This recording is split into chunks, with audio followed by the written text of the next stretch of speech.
fabled heat, where magic meets desire.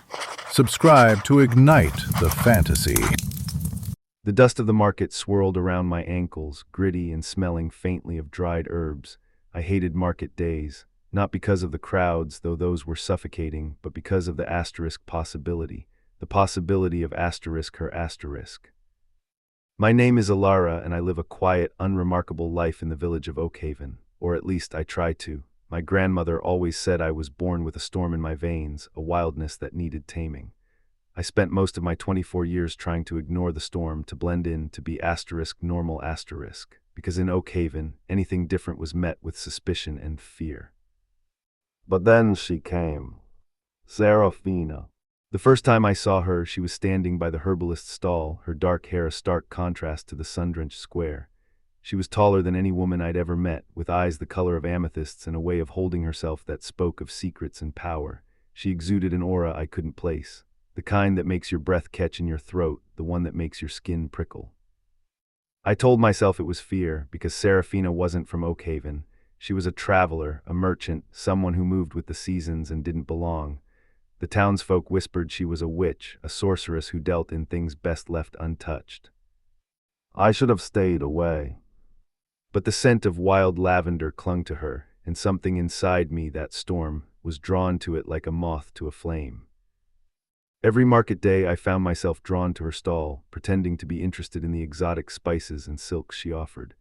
Each time she'd look at me, a slow, knowing smile playing on her lips. Her eyes always seemed to see right through me. I bought lavender sachets, dried lavender stems, lavender oil, anything to prolong the interactions. "You have a fondness for lavender, Elara of Oakhaven," she said one day, her voice a low, melodic hum that sent shivers down my spine. Or perhaps something more. I blushed, stammering something about its calming properties. Seraphina laughed, a rich, throaty sound that made my heart skip.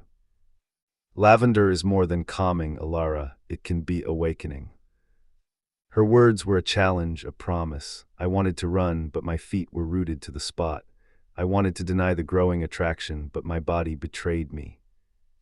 Weeks turned into months. The market days became a ritual. We talked, cautiously at first, then with increasing openness. I learned she traveled the land, trading in rare goods, always searching for new ingredients. She never stayed in one place for long. She told me tales of faraway lands, of ancient forests and forgotten cities, tales that stirred something deep within me, something I'd long suppressed. One day she spoke of a hidden power, a latent magic that lay dormant in some bloodlines, a magic tied to the land, to the elements, to the very essence of life. Have you ever felt it, Elara, a hum beneath your skin, a warmth in your hands when you touch the earth? I shook my head. I was just a simple woman. "Perhaps you haven't learned to listen," she said, her eyes holding mine.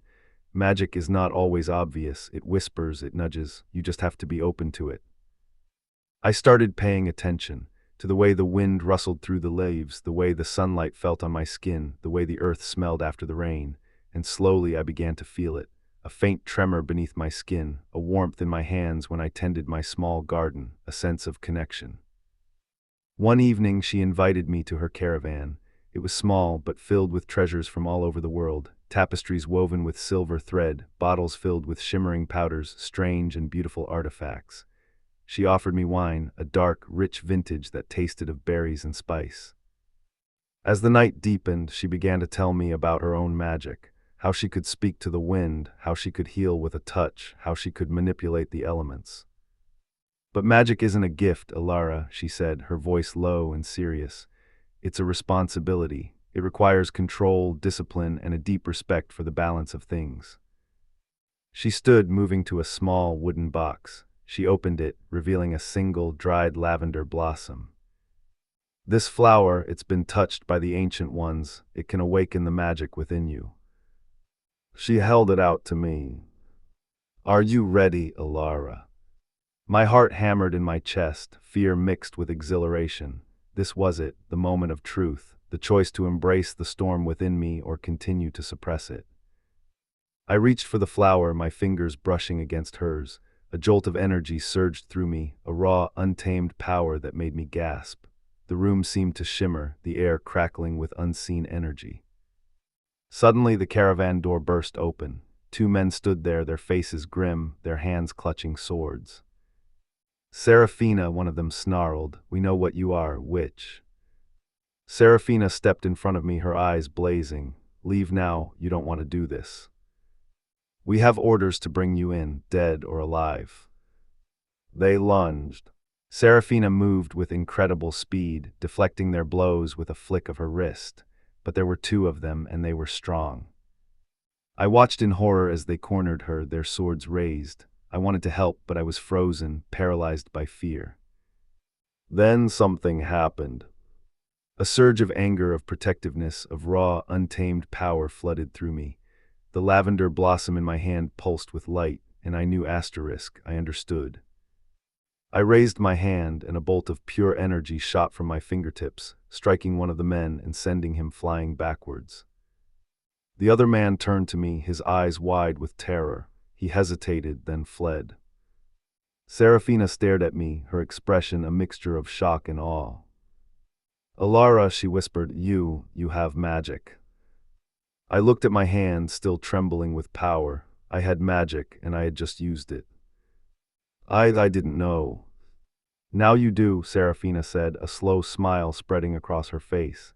"And this is just the beginning." She reached out and took my hand, her touch sending another wave of electricity through me. Our eyes locked, and I saw a future stretching out before me, a future filled with magic, with danger, with her. "But they'll be back," I said, fear creeping back into my voice. Seraphina squeezed my hand. "Then we'll be ready for them." She looked at me, her eyes filled with determination. "Elara, you need to learn to control your powers, and I'm going to teach you." But as I gazed into Seraphina's eyes, I realized my lessons weren't just going to be about magic, and the pull between us had only just begun.